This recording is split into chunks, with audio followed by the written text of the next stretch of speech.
TV7 Israel News is made possible thanks to your generous donations. Shalom, good evening. This is TV7 Israel News broadcast to you from Jerusalem.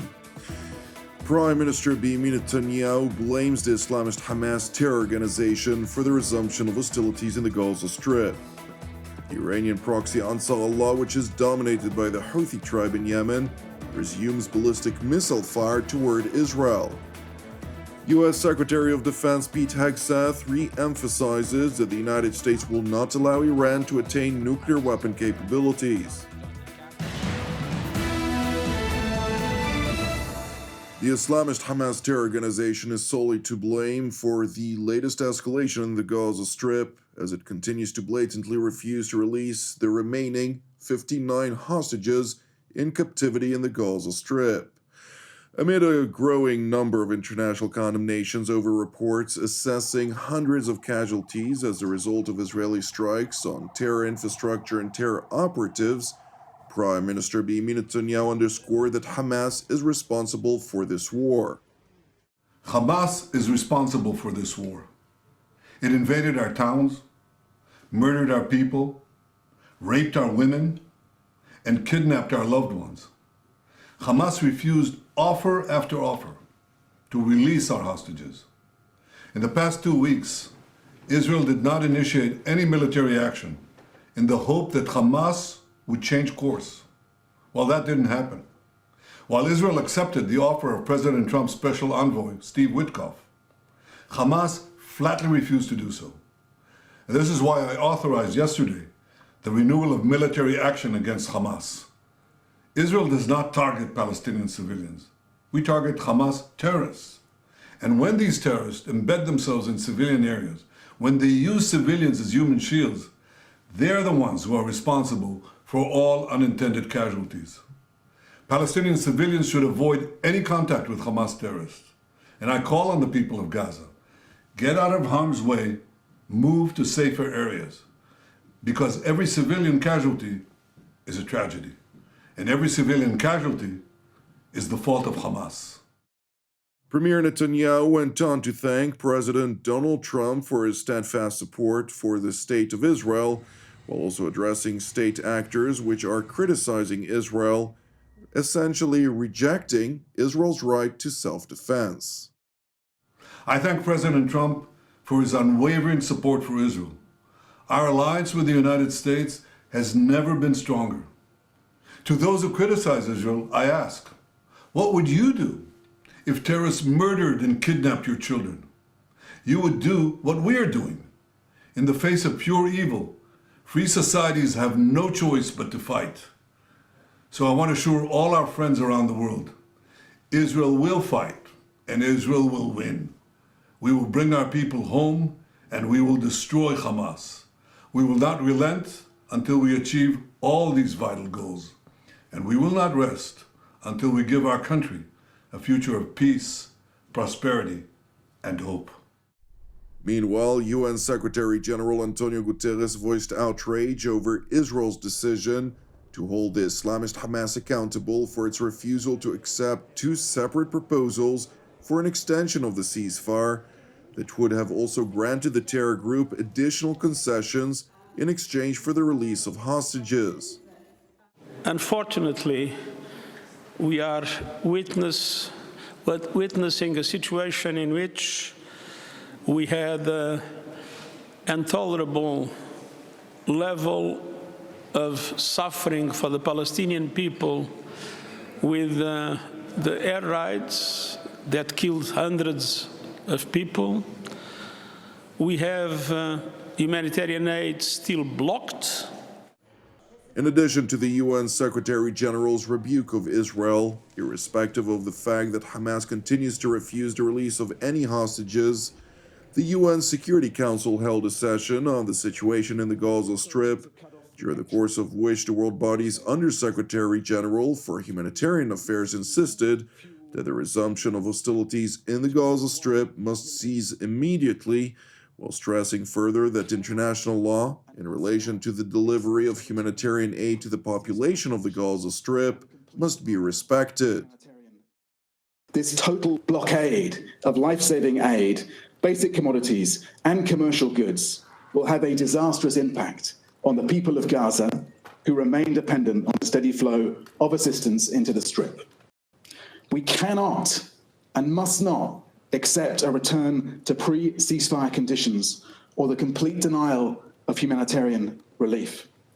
Civilians must be protected. Their essential needs must be met. International law must be respected. The return to hostilities overnight must cease.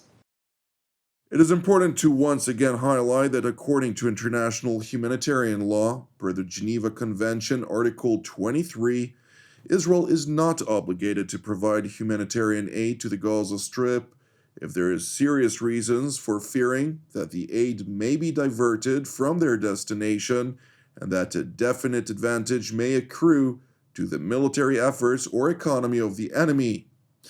Meanwhile, Israel's ambassador to the United Nations, Ambassador Dani Danon, responded to calls by the world body to end the war in the Gaza Strip. The Israeli Air Force initiated a series of attacks against Hamas targets in Gaza. We will show no mercy on our enemies. Let me be very clear. Israel will not stop until all of our hostages are back home. We will make it very clear to the Security Council that if they want to stop the war in Gaza, they have to ensure that the hostages are coming back to Israel. We are committed to bring them back. It is important to know that Israel's decision to relaunch its military campaign against the Islamist Hamas, which is a designated terrorist organization by a long list of state actors and institutions, includes Australia, Canada, Japan, the United Kingdom, New Zealand, the United States, and the European Union, was done in full coordination with the Trump administration. Well, the Trump administration and the White House were consulted by the Israelis on their attacks in Gaza tonight. And as President Trump has made it clear, Hamas, the Houthis, Iran, all those who seek to terrorize not just Israel, but also the United States of America, will see a price to pay. All hell will break loose.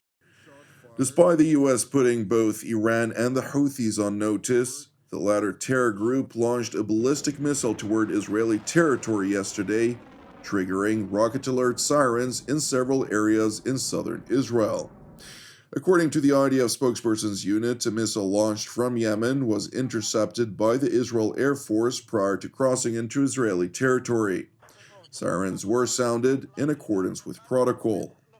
The blatant attack by the Iranian-proxy in Yemen comes after the leader of the Houthi terrorist group announced the resumption of hostilities against Israel amid an American military campaign aimed at terminating attacks by the Iranian-proxy against international shipping lanes in the strategic Strait of Bab el-Mandeb and adjacent waterways. We affirm that we will resume escalation at the highest levels against the Israeli enemy. We will do everything in our power against the Israeli enemy in support of the Palestinian people and will confront any American support aimed at targeting our country in support of the Israeli enemy through attacks on our nation. Despite repeated statements by the Islamic Republic of Iran claiming it has nothing to do with Houthi belligerence against freedom of international navigation, U.S. Secretary of Defense Pete Hegseth said in an exclusive interview with Fox News that the Islamic Republic was utilizing the Houthis in Yemen as a last standing pillar of its axis of evil. Iran is in a very weakened state.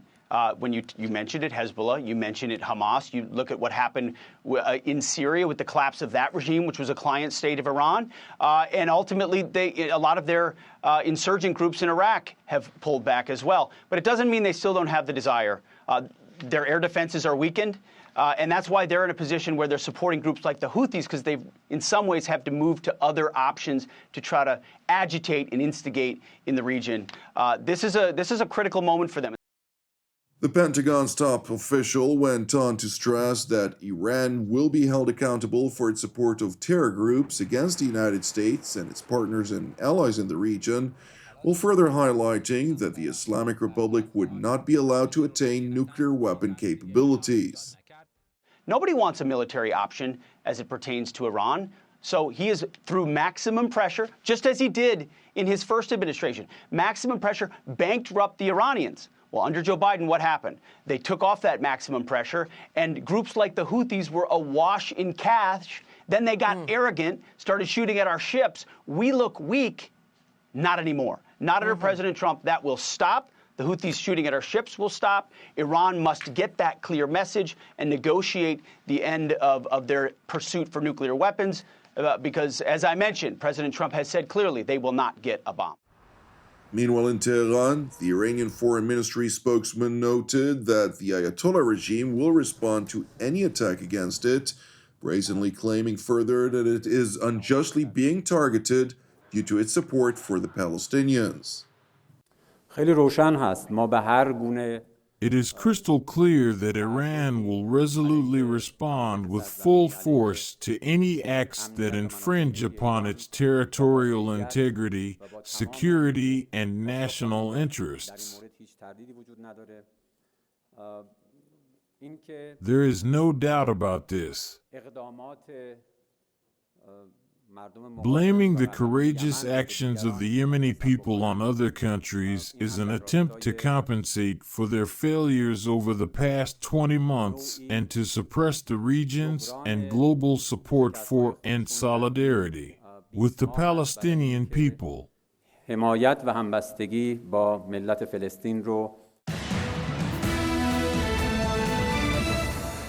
you for watching TV7 Israel News. It is important to know that TV7 Israel is a non-profit ministry with all of our productions exclusively reliant on your generosity. Therefore, if you're blessed by the content of our programs, I would like to encourage you to support TV7 Israel. You can donate via our website at www.tv7israelnews.com. Separately, I'd like also to encourage you, pray for the peace of Jerusalem and salvation of Israel. Jonathan Hassan wishing you an Erev Mevorach. God willing, we will see you during our next update. Until then, Shalom from Jerusalem.